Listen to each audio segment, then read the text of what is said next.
வணக்கம் நண்பர்களே. போன வீடியோவில் ஒரு மொபைலை எப்படி கழட்டுறது அப்படின்னு உங்களுக்கு சொல்லியிருந்தேன். இந்த வீடியோவில் பார்த்தீங்கன்னா ஒரு 5 கம்பெனி ஃபோன் இருக்குது. Mi, Realme, Samsung, iPhone. இங்கே ஸ்க்ரீனில் பார்க்குற ஃபோன்லாம் டோர் எந்த விதமாக இருக்குது, அதை நம்ம எப்படிலாம் கழட்டுறோம் அப்படின்றத நம்ம பார்க்க போகிறோம். எடுத்தோடனே நம்ம ஐஃபோன் 5C பழைய மாடல் பார்ப்போம். இப்போ நம்ம எந்த ஒரு ஃபோன் எடுத்துக்கிட்டாலுமே அதை ஃபுல்லாக நான் க்ளோஸாக மானிட்டர் பண்ண சொல்லியிருக்கேன். ஃப்ரண்ட் அண்ட் பேக் சைடு எல்லா சைடும் பார்க்க சொல்லியிருக்கேன். இங்கே ஏதாவது கேப் இருக்கான்னு சொல்லிட்டு. இப்போ அதே மாதிரி இதில் பார்க்குறோம், எந்த வித கேப்புமே இல்லை. பேக் சைடு பேக் பேனல் ஃபுல்லாமே ஃபுல் மோல்டிங்கில் இருக்குது. சுற்றி பார்க்குறோம், எந்த கேப்புமே நம்மளுக்கு தெரியல. நம்மளுக்கு தெரிகிற கேப்பு ஒன்றே ஒன்று இந்த டிஸ்பிளே சைடு தான் இருக்குது. ஸோ அப்போ என்ன ஆகிருக்கணும், பேக் பேனல் ஃபுல்லாக ஒரு மோல்டிங்கு. ஓகேங்களா? இப்போ நான் அதை ஓப்பன் பண்ணுறேன். அந்த கேப் இருக்கிற இடத்துல அதை ஓப்பனர் வச்சு நான் ஓப்பன் பண்ணுறேன். ஓப்பன் பண்ணும்போது சொல்லியிருக்கேன், என்னோடய நெயில் அளவுக்கு தான் அந்த டூலை நீங்கள் இன்சர்ட் பண்ணணும்.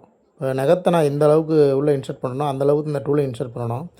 இல்லைனா அது சைடில் உள்ள ஸ்ட்ரிப்பு, போர்டு எல்லாத்தையும் டேமேஜ் பண்ணிடும்.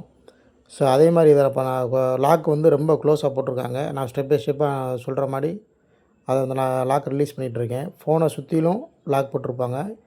எல்லா இடத்துலையுமே நீங்கள் என்ன பண்ணணும், லாக்கை ரிலீஸ் பண்ணிடணும். லாக்கில் ரிலீஸ் பண்ணதுக்கப்புறம் டிஸ்பிளே தனியாக வந்துடும். இப்போ பாருங்கள், டிஸ்பிளே தனி பார்ட்டு, அந்த பேக் பேனல் இருக்குது பார்த்திங்கன்னா, அது தனி பார்ட்டு. ஓகே, நம்ம பார்த்தாச்சு. இதுதான் வந்து ஐஃபோனை கழட்டுற மெத்தடு. அதுக்கப்புறம் அதை லாக் பண்ணி நம்ம வச்சிடறோம். ஐஃபோன் மோஸ்ட்லி 99% இந்த மாதிரி தான் வரும். டிஸ்பிளே ஓப்பன் பண்ணிட்டு அதுக்குள்ளே நம்ம அக்சஸ் பண்ணுற மாதிரி வரும். அடுத்தடுத்த வீடியோக்குள்ளே பார்த்தீங்கன்னா இப்போ கலெக்டரை சொல்லித்தரேன். அதுக்கப்புறம் உள்ள என்ன ஃபால்ட் இருக்குன்றதை நம்ம அடுத்தடுத்த வீடியோவில் பார்ப்போம். நெக்ஸ்ட் இந்த சாம்சங் எடுத்துங்க. இந்த சாம்சங் வந்து இருக்கிறதுலே பழைய மாடல் J2. இப்போ இதில் பார்த்தீங்கன்னா பார்க்கும்போது உங்களுக்கு விசிபிளாக தெரியும், அந்த ஒரு சின்ன ஹோல்டு இருக்குது. கரெக்டாக அதை வந்து ஓப்பனர் வச்சு ஓப்பன் பண்ணுற மாதிரி தான் இருக்கும். இப்போ நான் அதை ஓப்பன் பண்ணிட்டேன். ஓப்பன் பண்ணதுக்கப்புறம் உள்ள ஸ்க்ரூ இருக்குது. இந்த ஸ்க்ரூ அப்புறம் கழட்டினீங்க அப்படின்னா அதுக்கப்புறம் நம்ம மதர் போர்டு அக்சஸ் பண்ணிக்கலாம். சென்டர் பேனல் இருக்கும், நம்ம மதர் போர்டு அக்சஸ் பண்ணி நம்ம வேலையை பார்த்துக்கலாம். இது ஒரு டைப்பு. அதுக்கப்புறம் பார்த்தீங்கன்னா ஃபேமஸான மாடலு எம்ஐயில் வந்து 9Cன்னு ஒரு மாடலு. இப்போ இதில் பாருங்கள், ஃபிங்கர் பிரிண்ட் இருக்குது. இப்போ ஃபிங்கர் பிரிண்ட் உள்ள மாடல் எல்லாமே நீங்கள் என்ன செய்யணும், கவனமாக கழட்டணும். மோஸ்ட்லி ஃபிங்கர் பிரிண்ட் எதில் போட்டிருப்பாங்கன்னா அந்த பேனல் ஓரத்தில் தான் அந்த கனெக்டரை கொடுத்துருப்பாங்க. இப்போ நம்ம மெத்தடை யூஸ் பண்ணி அதை லைட்டாக நான் ஓப்பன் பண்ணேன். எல்லா சைடுமே ஓப்பன் பண்ணுறேன். நல்லா கவனித்து பாருங்கள். எல்லாமே மைல்டாக அந்த லாக்கை எல்லாமே மைல்டு அக்சஸ் தான் பண்ணணும். ஹார்டாக பண்ணிங்கன்னா கண்டிப்பாக உடையிறதுக்கு வாய்ப்பு இருக்குது. மைல்டாக தான் எதாவது நீங்கள் அக்சஸ் பண்ணணும். அதை மைண்டில் வச்சுக்கோங்க. இப்போ ஃபுல்லாக எல்லாமே லாக்கை ரிலீஸ் பண்ணதுக்கப்புறம் மெதுவாக அதை ஓப்பன் பண்ணுறேன். டோரை மெதுவாக எடுக்கிறேன். மெதுவாக எடுக்கும்போது பாருங்கள், உள்ளே ஃபிங்கர் பிரிண்ட்டு ஸ்ட்ரிப்பு இருக்குது.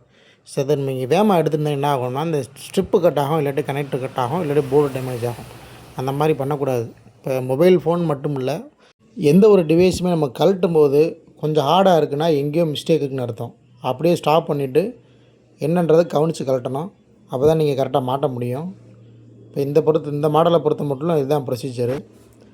அடுத்து ஐஃபோனு 7 Plus ஒரு மாடல் இருக்குது. இப்போ ஏற்கனவே உங்களுக்கு சொல்லியிருக்கேன், ஐஃபோனை பொறுத்த மட்டும் நம்மளுக்கு ஃப்ரண்ட்டில் வந்து டிஸ்பிளே எடுத்தால் தான் உள்ள போர்டு அக்சஸ் பண்ணுற மாதிரி இருக்கும்னு சொல்லி உங்களுக்கு சொல்லியிருக்கேன். ஸோ அதே மாதிரி இதை நம்ம பார்க்கும்போது கீழே கரெக்டாக நம்மளுக்கு கேப் தெரியுது. அந்த கேப்பில் நம்ம வந்து ஓப்பனர் டூலை வச்சு ஓப்பன் பண்ணும்போது நம்மளுக்கு அந்த லாக் ரிலீஸ் ஆகிறது நல்லா தெரியுது. ஸோ இது ஃபுல்லாக ஒரு இன்ச் பை இன்ச்சு நீங்கள் வந்து அதை ஃபுல்லாக ரிலீஸ் பண்ணிவிட்டு எடுத்தீங்க அப்படின்னா ஆட்டோமேட்டிக்காக ஃப்ரண்ட் டிஸ்பிளே வந்து தனியாக வந்துடும். இந்த ஐஃபோனை பொறுத்த மட்டும் நம்ம ஃபுல்லாக லாக்கை ரிலீஸ் பண்ணி ஓப்பன் பண்ணதுக்கப்புறம் மேலே ஃப்ரண்ட்டில் டாப்பில் பார்த்தீங்கன்னா ஒரு லாக் இருக்கும். இப்போ நம்ம மறுபடியும் மாட்டும் போது உங்களுக்கு காட்டுறேன். ஃபுல்லாக கட்டினதுக்கப்புறம் இப்போ மாட்டுறேன் பாருங்கள், அந்த சின்ன லாக் இருக்கும். அதை இன்சர்ட் பண்ணி நீங்கள் அதை ப்ரெஸ் பண்ணிட்டீங்கன்னா அதை ஈஸியாக நீங்கள் மாட்டிடலாம். ஸோ அவ்வளோதான். நீங்கள் ஒரு ஃபோனை கழட்டும்போது ரொம்ப நுணுக்கமாக அதை நீங்கள் கவனிக்கணும். சின்ன சின்ன லாக்ஸ்லாம் இருக்கும், அதெல்லாம் நீங்கள் நுணுக்கமாக கவனித்து அதை வந்து எந்த வித டேமேஜுமே பண்ணாமல் நம்ம அதை மாட்டினா தான் சக்ஸஸ்ஃபுல்லாக அதை பண்ண முடியும். IPhone 7 Plus, 5C, Samsung J2, ரெட்மியில் 9C இந்த மாடல்லாம் நம்ம பார்த்துட்டோம். இதெல்லாம் கொஞ்சம் பழைய மாடல்ஸு. இப்போ ரீசெண்டாக வர மாடல்ஸ் எல்லாமே காட்டுற மாடல் மாதிரி தான் இருக்கும். ரியல்மியில் ஒரு மாடல் காட்டுறேன், இந்த மாதிரி தான் இருக்கும். இதில் வந்து பார்த்திங்கன்னா பேக் டோர் வந்துடும். பின்னாடி பேக் டோரை வந்து டபுள் சைடு டேப் போட்டு உங்களுக்கு வந்து ஃபுல்லாக அதை சென்டர் பேனலோட ஒட்டியிருப்பாங்க. இன்னும் நம்ம என்ன செய்யணும் அப்படின்னா, அதை பார்க்கணும், அது சென்டர் பேனல் டைப்பாக இல்லை பேக் டோர் டைப்பாக அப்படின்றத உங்களுக்கு சொல்லியிருக்கேன். அந்த எக்ஸ்பீரியன்ஸ் நீங்கள் பார்த்துடலாம். ஸோ பேக் டோர்னு கன்ஃபார்ம் பண்ணதுக்கப்புறம் என்ன செய்யணும்னா, நீங்கள் மைல்டாக அந்த டபுள் சைட் டேப் போட்டு ஒட்டியிருப்பாங்கன்னு சொன்னேன் இல்லையா, அந்த டேப்பை ரிலீஸ் பண்ணுறதுக்கு ஒரு சொல்யூஷன் இருக்கும். அந்த சொல்யூஷனை போட்டு மைல்டாக நீங்கள் கொஞ்சம் கொஞ்சமாக எடுத்தீங்க அப்படின்னா பேக் டோரை வந்து கம்பல்சரியாக ஃபுல்லாக எடுத்துகிட்டு அதுக்கப்புறம் பார்த்தீங்கன்னா அதுக்குள்ளே ஸ்க்ரூ இருக்கும். அந்த ஸ்க்ரூ பூரா கழட்டி அதுக்கப்புறம் நீங்கள் ஃபோனை வந்து ரிப்பேர் பண்ணலாம்.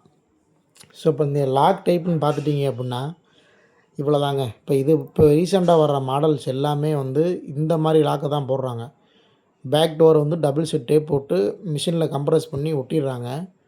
ஸோ அதை நம்ம பேக் டோரை கழட்டினா தான் பின்னாடி போர்டு எதுனாலும் சரி, பேட்டரி மாற்றினாலும் சரி, இப்போ அக்சஸ் பண்ண மாதிரி பேக் டோரை கழட்டினதுக்கப்புறம் அக்சஸ் பண்ணி இப்போ வர்ற சாம்சங் எட்ஜ் மாடல் இருந்து சாம்சங் S24 அல்ட்ரா வரைக்கும் எல்லாமே நம்ம இப்படி தான் வருது. ஸோ இந்த மெத்தடை வந்து கற்றுக்குங்க. இப்போ எதுக்காக நம்ம இது ஒரு தனியாக ஒரு வீடியோவே போடுறோம் அப்படின்னா, ஒரு ஃபோனை அசெம்பிளிங், டிஸ்அசெம்பிளிங் வந்து ரொம்ப இம்பார்ட்டண்ட்டு. இதை வந்து நீங்கள் எந்த வித டேமேஜுமே இல்லாமல் பண்ணால் மட்டும்தான் நீங்கள் அடுத்த லெவலுக்கு போக முடியும். அதாவது நீங்கள் ஒரு ஃபோனை சர்வீஸே பண்ண முடியும். அதுக்காக தான் இதுக்கு இவ்வளோ இம்பார்ட்டன்ஸ் கொடுத்து உங்களுக்கு தகவல் கொடுத்துருக்கேன்.